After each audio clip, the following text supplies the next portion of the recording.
본문 말씀 중심에서 그리스도 예수를 바르게 믿자, 이런 제목으로 하나님 말씀을 상고하겠습니다. 언제인지는 제가 정확하게 기억이 못하지만 아주 어렸을 적에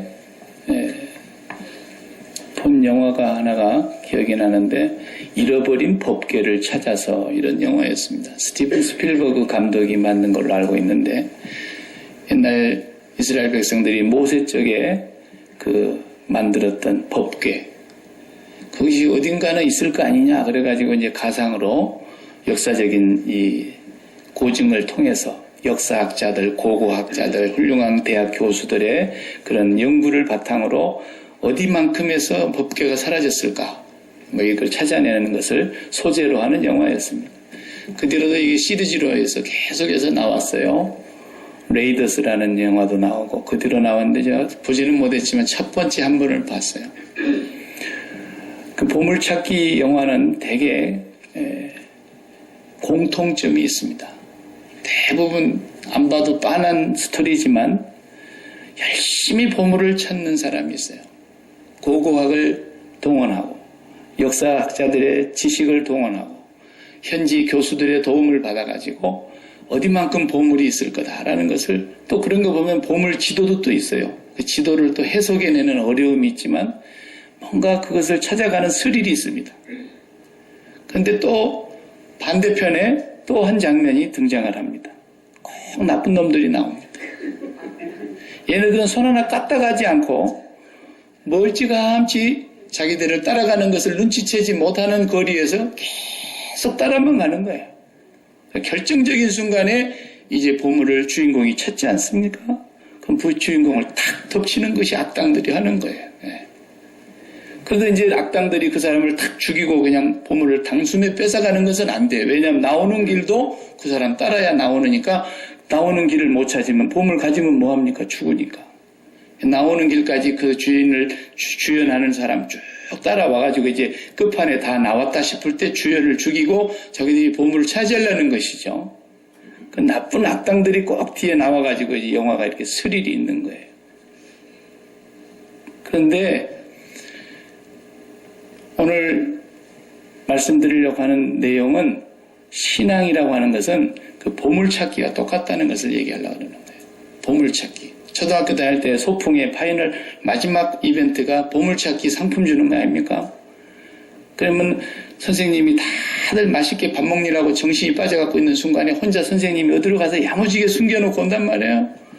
근데 또 그때 약속 바른 애들은 밥 안 먹고 선생님 뒤에 쫄쫄쫄쫄 또 따라다니는 애들이 있어요. 걔들은 꼭 보물 서너 개씩 찾습니다. 오늘 우리는 그때는 못 찾았어도 오늘은 보물을 확실히 찾아야 되고, 보물 찾는 방법은 나쁜 악당들이 나쁜 짓을 하는 거지만 그들의 지혜는 대단한 거예요. 그 사람들이 뭐 지식이 있습니까? 고고학자가 되는 것도 아니고 역사를 아는 것도 아니고 보물 지도를 갖고 있는 것도 아니고 전혀 알 수 없지만 따라만 가면 되는 거예요. 그런 지혜가 신앙인들에게 있어야 되는 거예요. 불의한 청지기의 지혜를 배우라 그랬잖아요. 지혜가 있어야 된다. 근데 그리스도인들이 그런 악당들이 갖고 있는 지혜만 또 못하는 그런 지혜를 보면은 너무 안타까운 거예요. 안 따라가. 자기가 보물을 정해놓고 이것이 보물입니다. 이 보물을 해결해 주시옵소서. 그러면서 예수님을 고용하려고는 해도 진짜 보물은 못 찾아가는 거예요. 진짜 보물을 찾아가야 하는 거죠. 보물 싫어하는 사람 누가 있어요? 나가주시기 바랍니다. 보물이니까 다 쫓아가는 것이지. 저도 갖고 싶죠. 진짜 보물이니까 그것만 가지면 만족한 것이죠. 행복한 것이죠. 즐거움과 기쁨이 있는 것이죠. 그러니까 보물이라 그러고, 그러니까 보물 갖고 싶어 하는 거 아닙니까? 그런데 보물이 뭔지를 모르고 지가 보물을 만들어 놓고 보물을 찾아달라고 하나님 앞에 막 목청껏 소리를 지르지만 다 뻘짓것 하는 거예요. 진짜 보물을 알고 진짜 보물을 아는 사람을 쫄쫄쫄쫄 따라가야지 보물이 있는 곳이 열릴 거 아니겠습니까? 그러다가 악당들이 탁 덮치는 것처럼 우리는 진짜 보물이신 그분을 쫓아가다가 탁 붙들면 되는 겁니다. 그냥 무슨 수고가 필요하겠어요? 그분이 다 수고하고 그분이 다 이루고 그분이 길과 진리와 생명이 되시는데 그분이 가는 그 길만 변함없이 따라가면 반드시 보물은 있고 보물을 잃어버릴 일이 없습니다. 그것을 제가 오늘 다른 말로 그리스도 예수를 바르게 믿자라는 제목으로 담았습니다. 예수를 바르게 믿어야 됩니다. 그렇지 않으면 절대로 보물은 내 것이 안 됩니다. 에베소서 1장 9절에 그 뜻의 비밀을 우리에게 알리신 것이요 그의 기뻐하심을 따라 그리스도 안에서 때가 찬 경륜을 위하여 예정하신 것이니 보물을 찾는 비밀을 얘기하고 있는 겁니다. 지금 에베소서 1장 9절에 여기서도 골로새서 1장 26절에 또 이렇게 말합니다. 이 비밀은 비밀이에요. 비밀. 그러니까 보물이죠. 이 비밀은 만세와 만대로부터 감추어졌던 것인데 감추어놨어요. 비밀이에요. 이제는 그의 성도들에게 나타났고 하나님이 그들로 하여금 이 비밀의 영광이 이방인 가운데 얼마나 풍성한지를 알게 하려 하심이라. 이 비밀은 너희 안에 계신 그리스도니 곧 영광의 소망이니라 그랬어요. 이 비밀을 만세로부터 만대로부터 하나님이 감추어 두었다가 이 비밀을 그의 성도들에게 이제는 알려주셨는데 그 비밀이 그리스도입니다.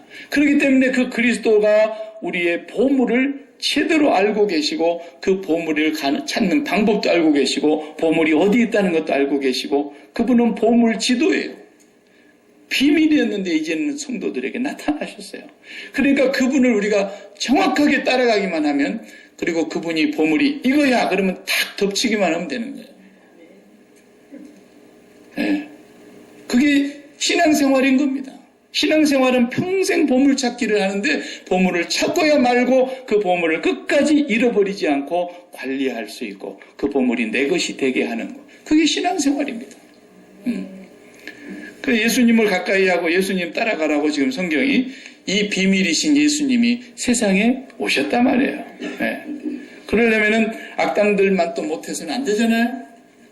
악당들은 지들 할 거 다 하면서도 그 보물 찾아가는 주연의 뒤를 멀찌감치 두고 놓치질 않고 꼬리를 계속 밟고 가는 거예요. 그 우리가 똑같이 하는 거예요. 우리도. 우리는 악당이 아니지라 할지라도 우리가 예수 그리스도의 뒤를 똑바로 따라가야 되는 거예요. 가다 놓치면 안 되는 거예요. 엉뚱한 거 찾는 거죠. 그래서 오늘 예수님 동태를 먼저 한번 살펴봐야 됩니다. 예수님 어떻게 이렇게 어디로 이렇게 싹 사라졌는지 그걸 알아야 찾는 거 아니겠어요? 예수님이 가신 동태를 오늘 본문에서 보면은 나옵니다. 네. 본문 2절에 보시면 무슨 표현이 있습니까? 공중권세. 그때에 그래가지고 그 뒤로 그때 너희는 그 가운데서 행하여 이 세상 풍조를 따르고 공중권세 잡은 자를 따랐으니 그래서 공중이라는 단어가 하나 나왔어요. 공중권세 잡은 우리는 공중 그러면 저 하늘 꼭대기는 아니지만 이거 위에 있는 이걸 공중이라 그러죠. 저 공중에 달렸다 뭐 이렇게 표현하는데 이건 당시의 성경적인 세계관들이에요. 유대인들이 갖고 있었던 성경적 세계관이 3층으로 되어 있어요. 그래서 바울도 3층천에 갔다 그렇게 표현하지 않습니까? 맨 위에 하늘은 하나님 계시는 곳을 표현하는 하나의 상징이에요. 그리고 하나님 영역이 아닌 그 밑에 쫓겨나가 내려간 곳 그걸 공중이라 그래요. 마귀가 쫓겨간 곳 마귀의 영역을 성경은 공중이라고 표현하고 있는 거예요. 그래서 공중 권세 잡은 자 마귀를 따랐다 그렇게 말하는 거예요. 그 다음에 또 그 다음 단어를 보면은 무슨 말 수 있느냐면 3절에 전에는 우리도 다 그 가운데 우리 육체의 욕심을 따라 지내며 육체와 마음이 원하는 것을 하여 그랬어요. 육체는 어디에 있어요? 공중에 있는 게 아니고 하늘에 있는 게 아니고 땅에 있단 말이죠. 여기 땅의 영역을 또 하나의 하늘이라고 말하는 거예요. 그래서 3층천으로 말할 때 땅이라고 하는 곳, 그 다음에 공중이라고 하는 영역, 그 다음에 정말 성삼위 하나님께서 천사들과 함께 거하고 계시는 하늘의 영역 이렇게 되어 있는 거예요. 그래서 유대인들은 이 3층천을 항상 새 하늘의 영역을 세계관으로 갖고 있었어요. 그것이 오늘 본문에서 표현되고 있는 것들입니다. 자, 그러면은 함께 일으키사 그랬으니까 일으켰다는 말은 부활하셨다는 말씀을 지금 일으켰다는 말씀으로 예수님 표현하고 있는데, 그러면 부활하셨다는 것은 그 전에 있었던 행위가 하나 더 있잖아요.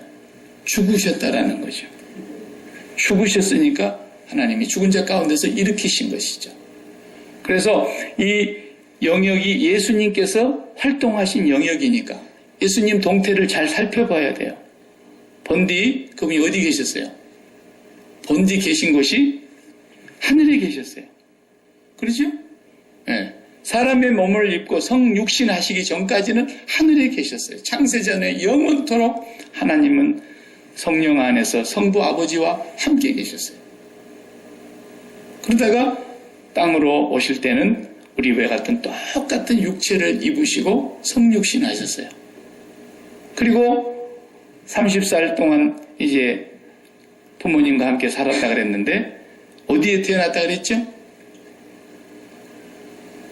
다 까먹어서 이제 어디에서 태어났어요? 베들레헴에 있는 어느 마구간에서.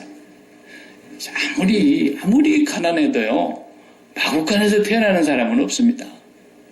다 자기 집에서 태어나거나 혹 불가피한 상황에 그냥 길 가다가 태어났다는 얘기는 들었어도 마구간에서 태어났다는 사람은 없습니다. 그리고 아버지 목수 요셉의 그 직업을 같이 하면서 한 30살까지 사셨다 그랬어요. 그리고는 이제 공생애를 시작하십니다.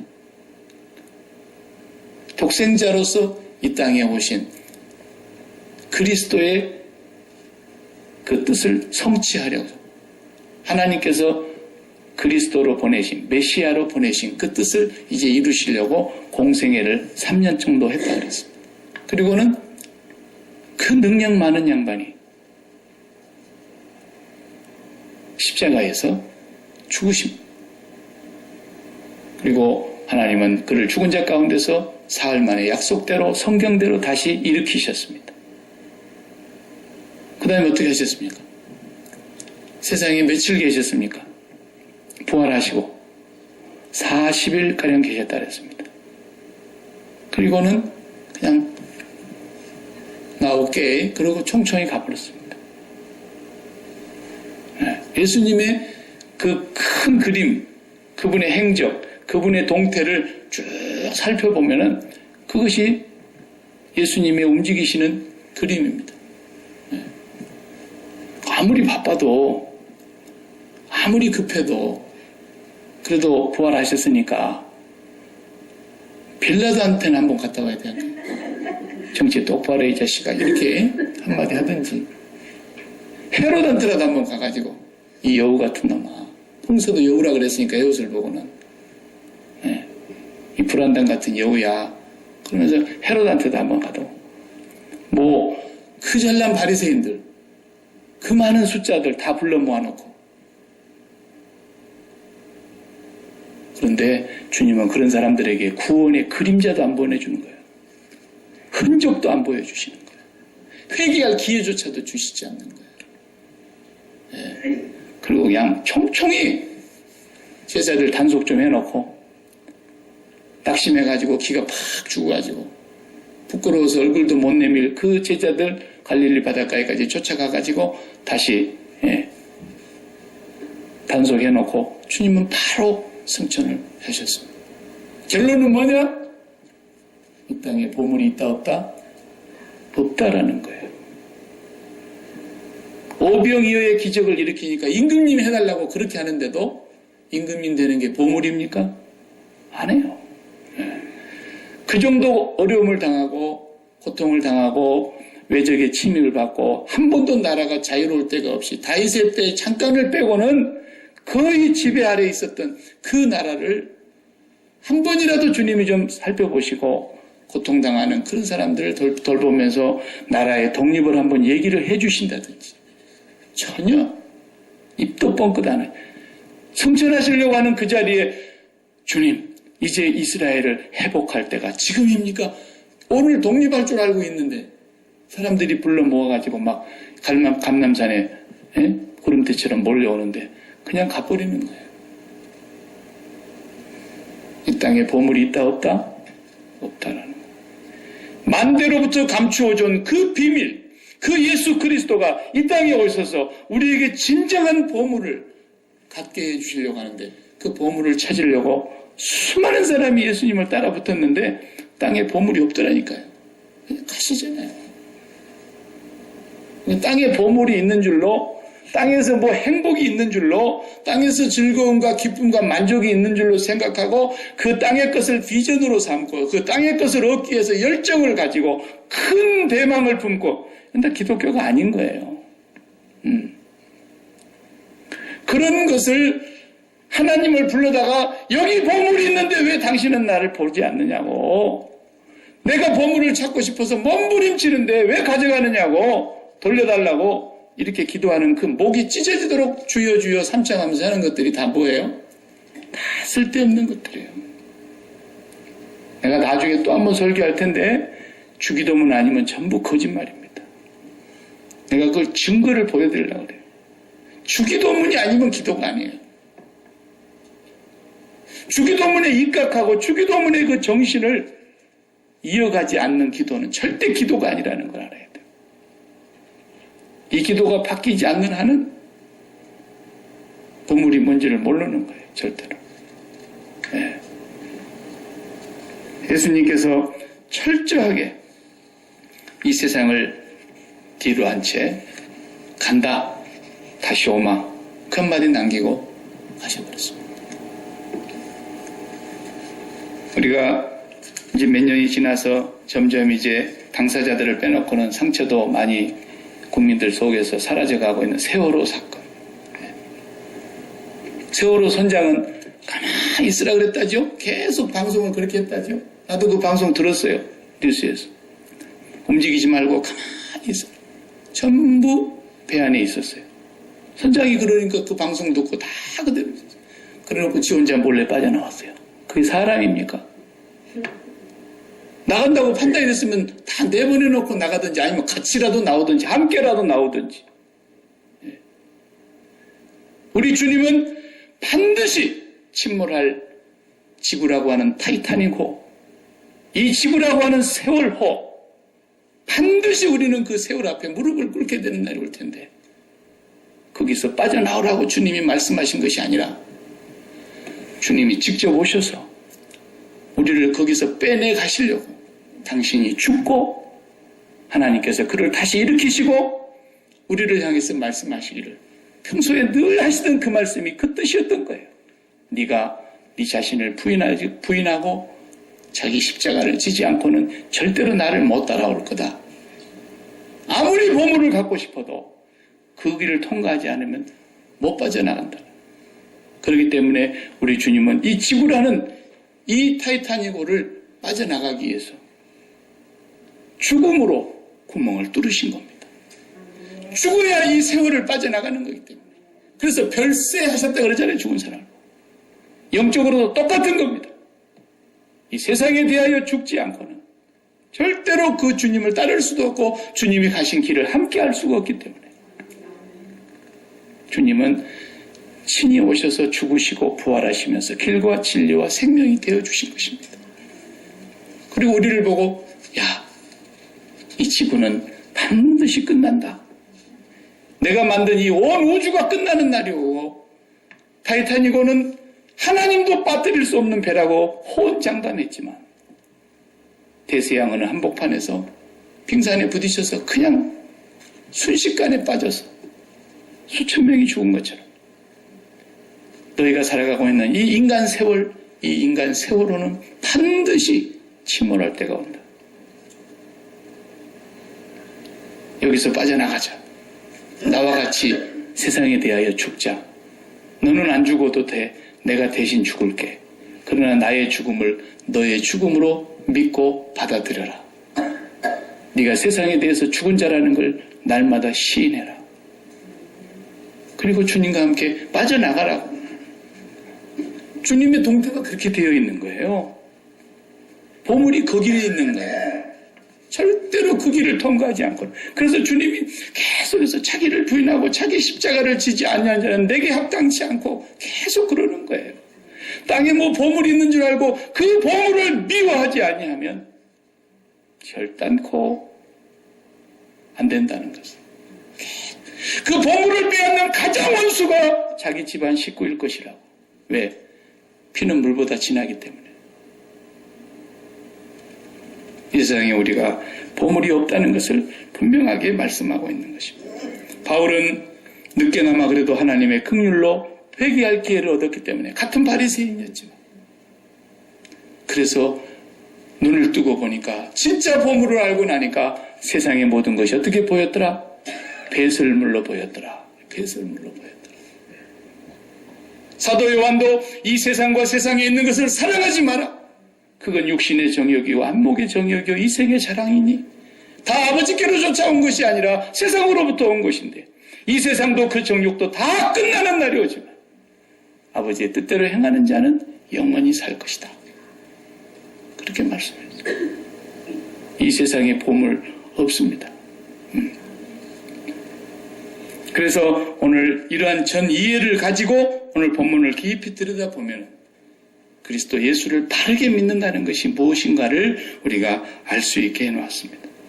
그 믿음은 지난번에도 누차 설명한 대로 우리 심장, 우리의 마음을 믿는 대상에게 드리는 것이라 그랬어요. 우리의 마음을 어디에 드렸느냐?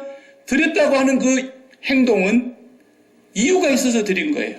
왜 드렸을까요? 거기에 기쁨이 있기 때문에, 거기에 만족이 있을 것이라고 확신하기 때문에, 거기에 행복이 있을 거라고 하는 믿음이 있으니까 내 마음을 거기다가 바치는 거예요. 네. 그게 믿음이라는 뜻입니다. 전능하사 천지를 만드신 하나님 아버지에게 내가 심장을 드립니다. 왜? 거기만이 내 기쁨이요, 행복이요, 즐거움이요, 만족이기 때문에. 네. 그래서 우리가 정말로 마음 드리는 것이 어딘가를 깊이 보시면 내 믿음이 진짠가 가짠가가 분명하게 드러나는 거예요. 네. 가봉이라는 나라 아세요? 어디 있어요? 아프리카에 있어요. 가봉. 옷을 한번 먼저 가서 맞춰놓고 두 번째 가서 가봉한다 그러지. 그 가봉은 아니지만 가봉이에요. 가봉. 네. 왜 갑자기 설교다 가봉 얘기하나? 가봉 얘기하니까 막 마음이 애틋하고 막 마음이 갑니까? 찡하고 눈물 납니까? 스리랑카 아시죠? 가슴이 찡해요? 인도 그러면 조금 마음이 가잖아요. 프레스길라디가 있으니까. 캄보디아 그러면 발랑가, 왕의 보좌라고 하는 이름을 뜻하는 발랑가의 깜펑톰에 우리 전송교사님이 계시니까 마음이 좀 가잖아요. 파푸아 뉴기니 그러니까 마음 갑니까?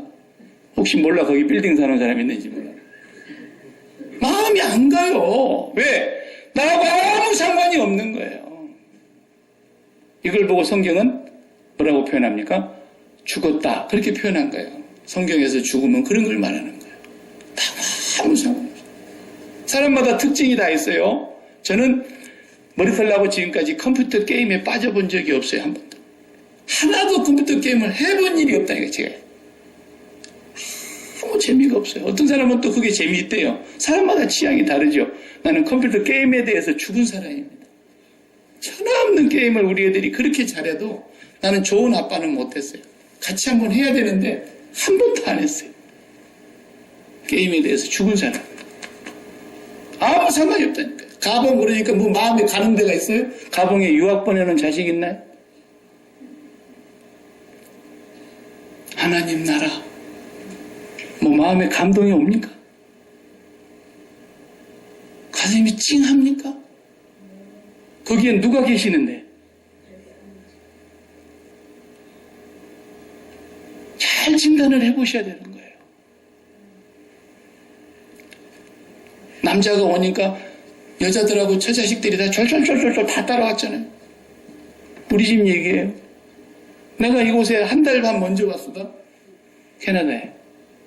그러니까 이미 그 마음은 한국에 없어요.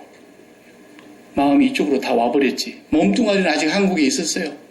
그러나 마음이 다 와버리는 거예요. 왜? 내 마음 준 사람이 그리 가버렸는데. 안 따라오려면 그냥 딴 남자한테 가면 되는 거지만.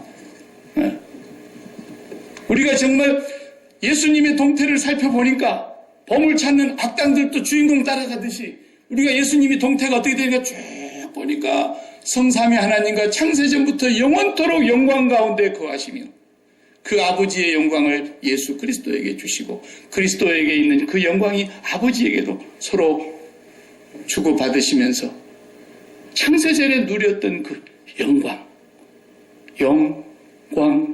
영광의 주, 우리 찬양한 그 영광, 세상에서 어떤 영광보다도 그 빛나는 영광, 잠깐 변화산에서 한눈 팔다가 보았던 그 영광 갖고도 세상을 잊어버리고 여기 살자고 했던 그 영광, 돌로 찍어서 죽이는데도 그 원수들을 바라보면서 저주를 퍼붓지 않고 저들이 알지 못해서 저러니까 용서해달라고 기도했던 스데반이 보았던 그 영광, 그 찬란한 영광,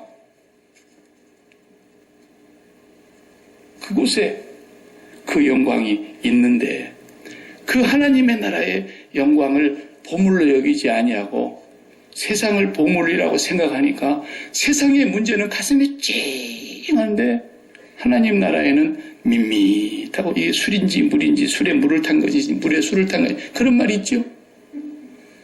이게 믿음인지 믿음이 아닌지. 얼마나 기독교가 보물과 멀리 가버렸는가를 우리가 알아야 됩니다. 얼마나 그동안 우리가 헛된 말에 쇠뇌되어 있고 얼마나 우리가 마귀에게 지금까지 철저하게 속고 살았는지를 우리가 알아봐야 되는 겁니다.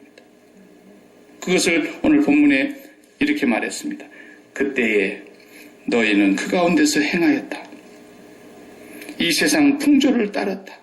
그때라는 것은 다 예수 믿기 전을 얘기하는 겁니다. 지금 실질적으로는 문장에서는 에베소 교인들도 다 예수 믿기 전에는 그때는 다 어떻게 했다는 거예요?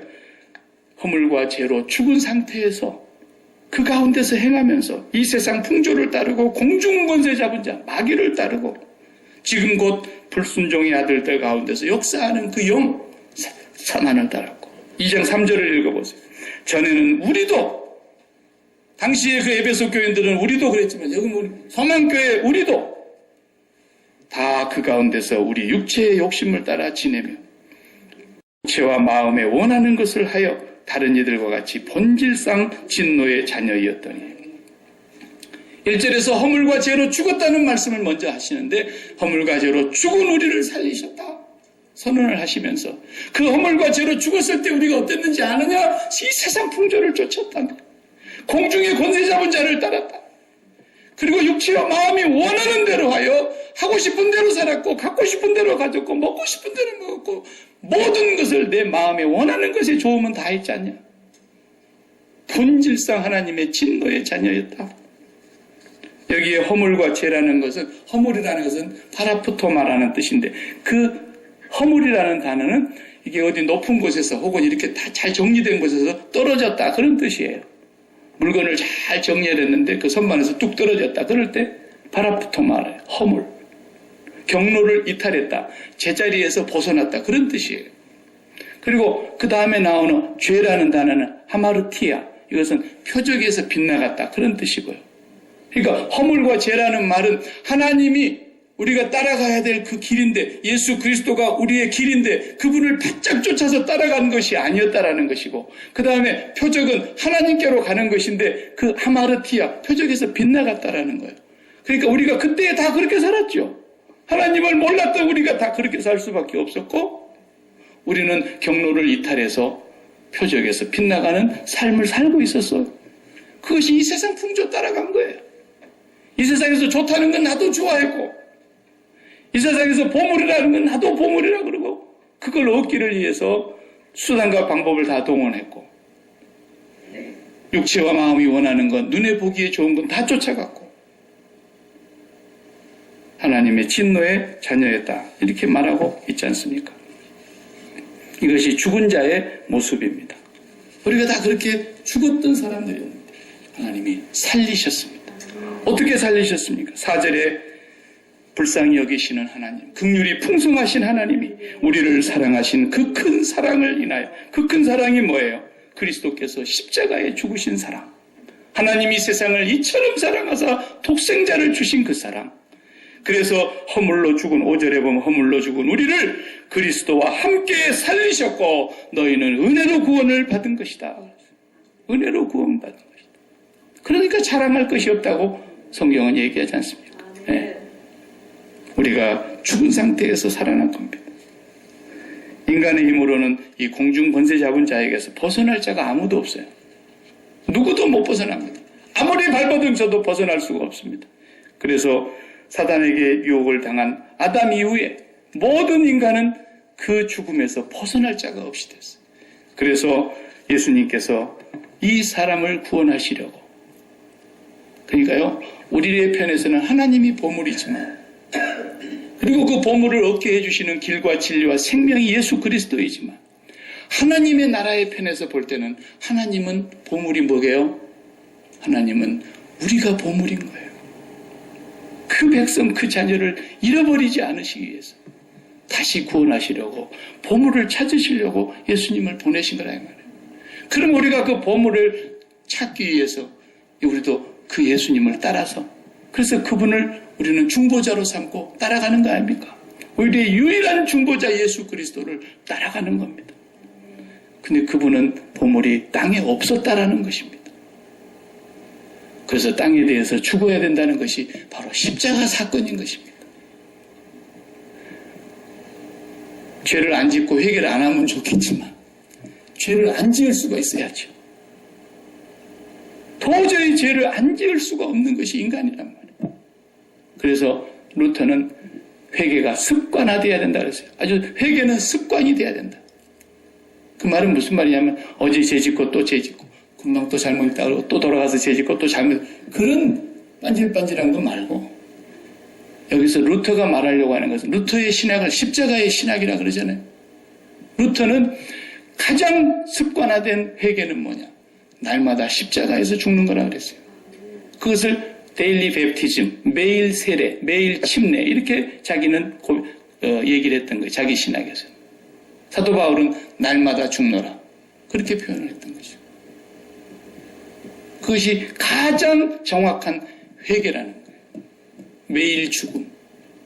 세상에 대하여서 매일 죽음을 선언하는 것입니다. 이 세상에 보물이 없다면 빠져나가야죠. 그죠? 네. 침몰하는 배에는 쥐가 절대로 올라타지 않는데요. 야, 나는 그 말 듣고 내가 쥐만 또 못한가 이런 생각이 들더라고요. 침몰하는 배는 쥐도 제일 먼저 알고 빠져나간다. 그 말을 들으니까 하나님이 만들어놓은 한낱 미물이지만 가장 지진을 빨리 감지해내고, 그래서 지진이 오기 전에 벌써 쥐들이 다 도망간다잖아요.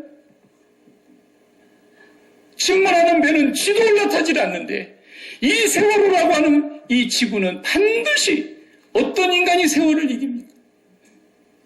나는 그 배 이름이 세월호라는 것도 기가 막혀. 어떻게 그렇게 우연의 일치가, 그런 일치가 있을 수 있어요?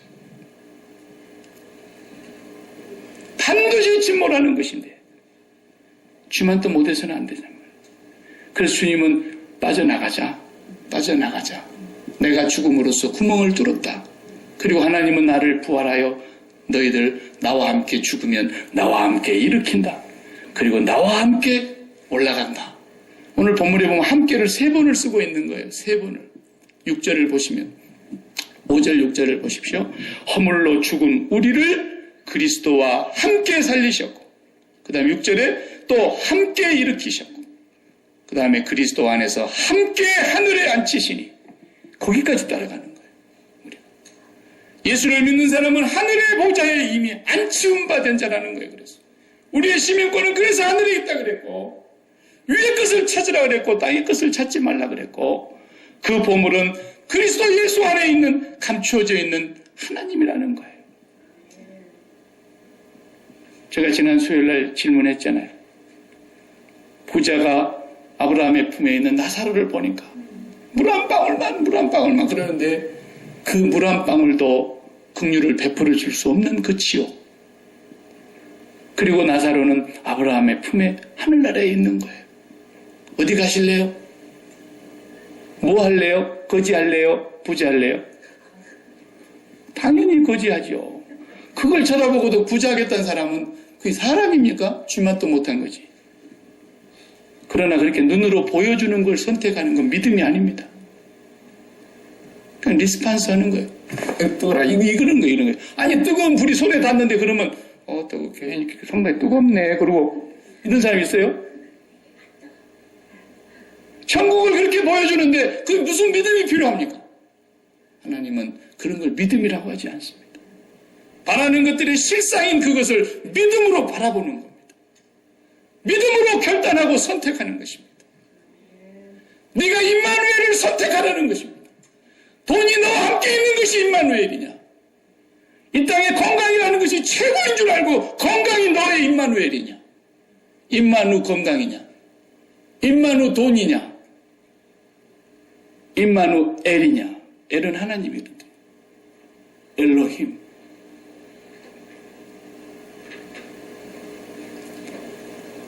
예수 그리스도를 그렇게 부르짖고 예수 그리스도를 그렇게 사모하고 난리를 치는 것 같았는데 결국은 보니까 뭐예요?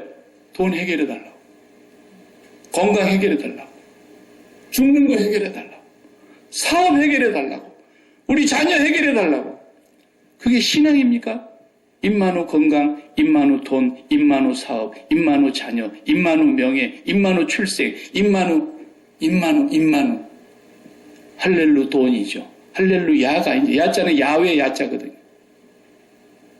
믿음이 아닌 거예요. 가봉 아직도 가슴이 찡하세요? 아무 관계가 없는 거 우리 가봉에 대해서 죽은 겁니다. 아무 관계, 허물과 죄로 죽은 것이 바로 그걸 말하는 거예요. 그리스도께서 거기 가셨어요. 다시 보좌에 올라가셨어요. 그리스도와 함께 죽은 자는 반드시 그와 함께 일으킴을 당하고 그와 함께 하늘에 안치운 바 되고 그 마음은 하늘에 있게 되어 있는 거예요. 하늘. 그래서 사도 바울이 차라리 내가 지금이라도 몸을 떠나 주와 함께 있는 것이 더 좋으니 그랬단 말이에요. 진실로 고백한 거예요. 성경에 보면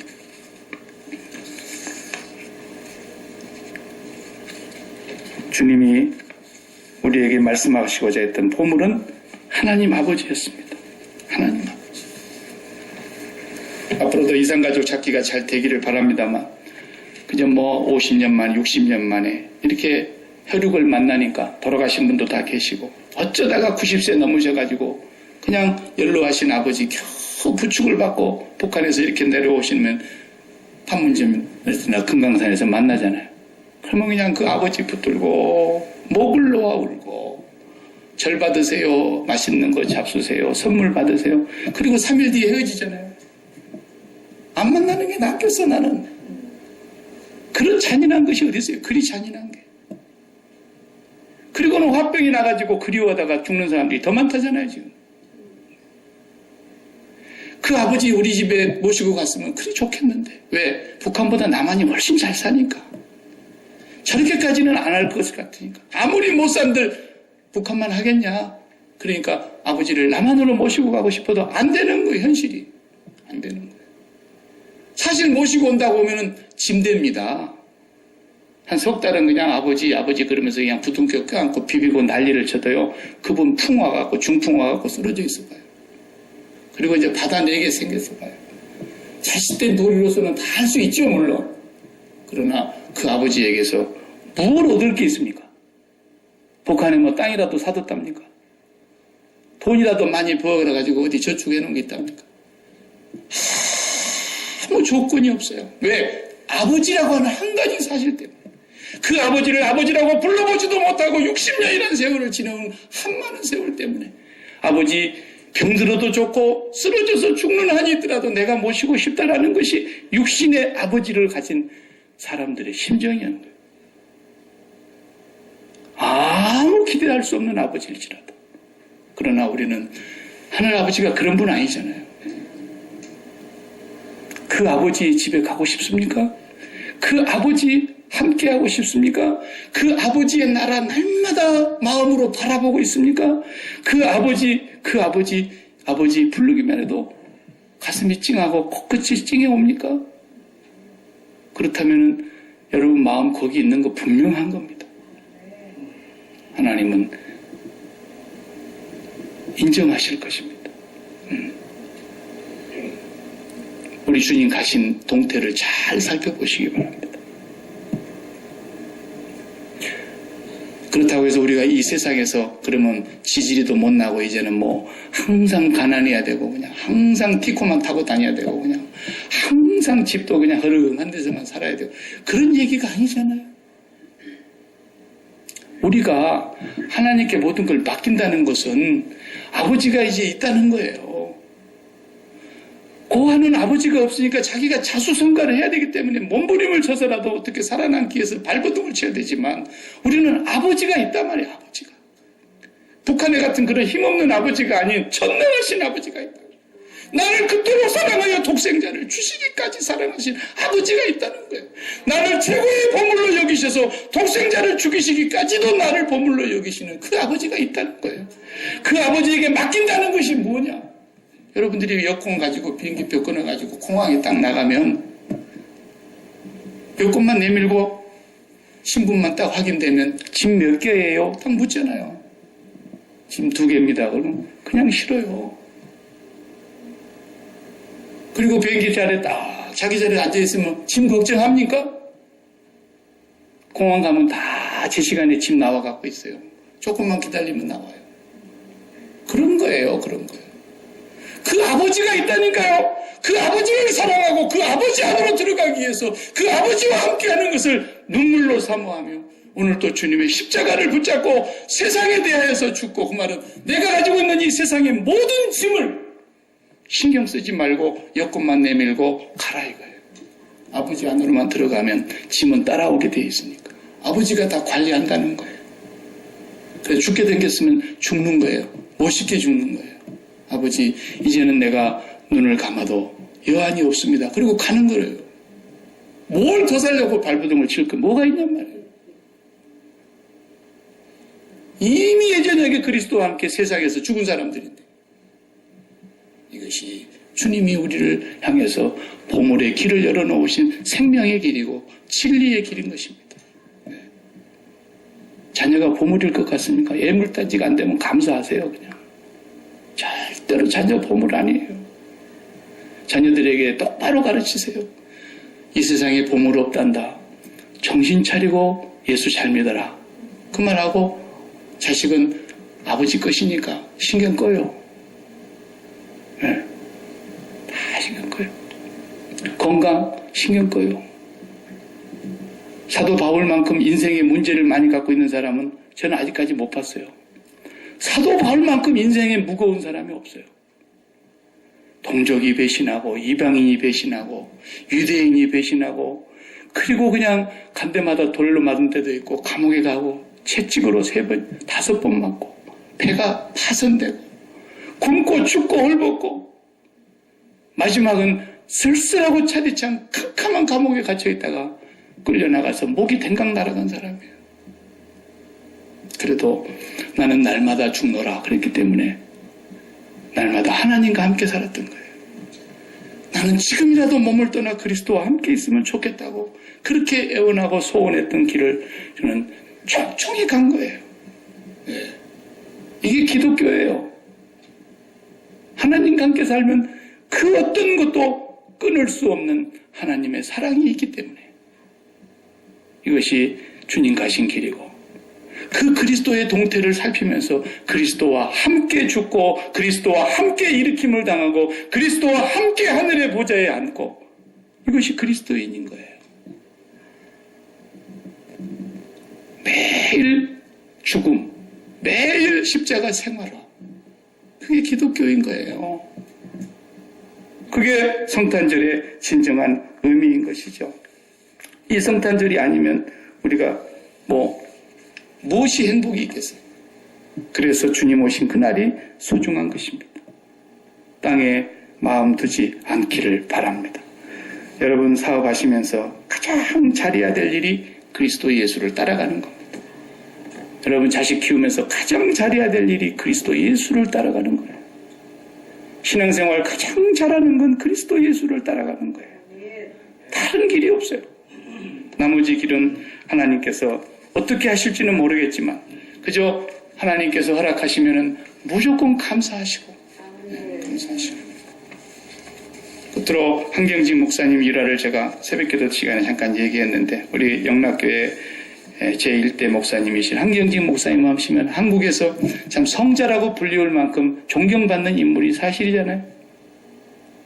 100세를 넘게 사시다가 가셨는데 교계의 원로 되시는 총회장급들이 직전 총회장 했던 교회의 원로 되신 분들이 다 같이 한날 한시에 모여가지고 이제 마지막 얼마 안 남은 것을 직감하고 인사하려고 문안하러 갔더래요.